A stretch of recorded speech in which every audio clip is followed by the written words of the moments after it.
नमस्कार.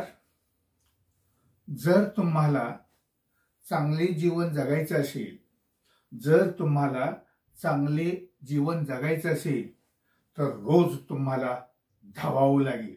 तर रोज तुम्हाला धावावे लागेल. कारण काही केल्याशिवाय काही मिळत नाही. काही केल्याशिवाय काही मिळत नाही. लक्षात ठेवा. जगात 4 प्रकारची माणसं असतात. जगात 4 प्रकारची माणसं असतात. 1 वाट बघणारे, 2 वाट शोधणारे, 3 वाट दाखवणारे आणि 4 वाट लावणारे. अशा प्रकारे जगामध्ये 4 प्रकारची माणसं भेटतात. लक्षात ठेवा. धन्यवाद.